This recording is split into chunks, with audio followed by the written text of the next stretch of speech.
গুরু আছে, একজন আছে সৎগুরু আর একটা আছে অসৎ গুরু। অসৎ গুরু কারা? যাদের আছে মরি যাবে, যারা আছে মারা যাবে, মানে জীবন ধারণ করছে না, তারা হচ্ছে অসৎ গুরু। আর আমাদের সৎগুরু কি?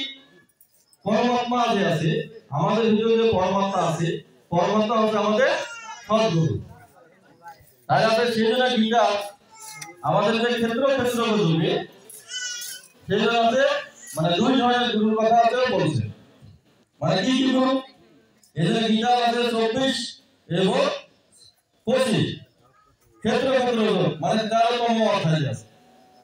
13তম অধ্যায়ে 24 এবং 25 ওখানে বলছে যে ধ্যানের আত্মানি পশ্যন্তি কেচিৎ আত্মনা আত্মনা অন্যের সংকট যোগ্য জ্ঞান যোগ্য চাওয়া করে।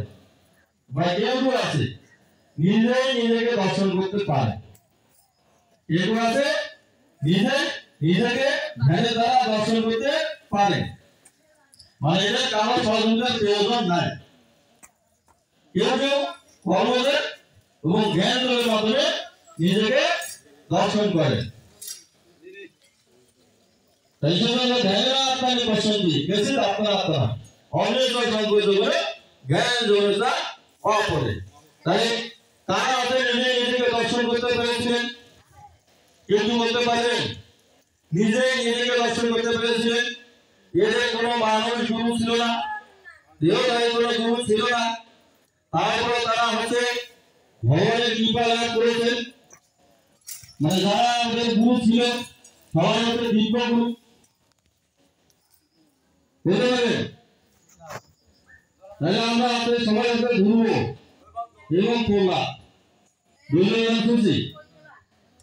ধ্রুব যেমন আছে ধ্রুব, ও আছে পিতা করে উঠতে যায়, তখন আছে ওর বিমাতা এসে আছে বাধা দেয় যে তুমি যদি তোমার পিতার করে উঠতে চাও তাহলে আছে নারায়ণের হতে আরাধনা করো, যাতে তুমি পরবর্তী জন্মে আমার গর্ভে জন্মগ্রহণ করতে পারো। এটা কিন্তু ভাগবত না, তাহলে তুমি আমার গর্ভে জন্মগ্রহণ করতে পারবে। 5 বছর বয়সে হতে বাবা ধ্রুব চলে গেল পারে বনে, সে আছে নারায়ণ নারায়ণ নারায়ণ নারায়ণ নারায়ণ বলে সে জপ করতেছে।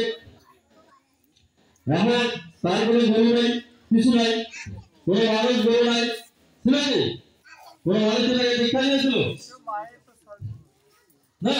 তাহলে দেখেন এই যে তখন বনে গেল, তখন মা লক্ষ্মী অস্থির হয়ে গেছে যে তুমি যদি আছে এই ধ্রুবকে দেখা না দাও তাহলে আমি তোমার সঙ্গ ত্যাগ করব।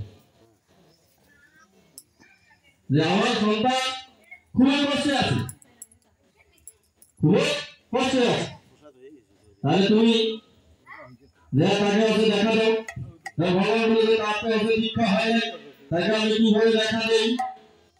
তখন আছে নারদকে ডাকিল। নারদ কি বললো যে তোমার তো এখন দীক্ষা দেওয়ার সময় হয় নাই, তুমি বাড়ি চলে যাও। এবং বিভিন্ন ভয়াত্মক হতে কার্যক্রম তাকে বললো যে তুমি যদি বনে আসো তোমাকে বাইরে খাবে, ধরি সিংহে খাবে, মানে বিভিন্ন আমাদের বন্য পশু দ্বারা তুমি আক্রান্ত হবে। কথা আমার সেই সব ভয় নাই, বলে আমার সেই ভয় নাই। তখন হচ্ছে না, তখন হচ্ছে ধ্রুবকে দীক্ষা দিল। এই যে দীক্ষা দেওয়ার পরে তখন সে আছে ভগবান এসে তাকে দেখা দিল। এই জন্য আকাশে একটা তারা আছে, তার নামে একটা তারা আছে ধ্রুব তারা, হ্যাঁ। তাহলে সে দেখে এখানে কোনো মানুষগুলো আছে নাই, না হলে ওই দিব্য দিব্য লোক না। তাহলে আর দেখেন এই যে আপনার হাতে দীক্ষা দুইভাবে হতে পারে।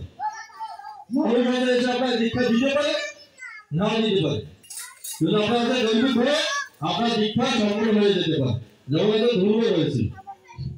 আর হচ্ছে মানুষগুলোর মাধ্যমে মানে মুক্তি লাভ করেছিলাম প্রায় সবাই না। যেমন হচ্ছে আমরা যদি রামায়ণে যাই,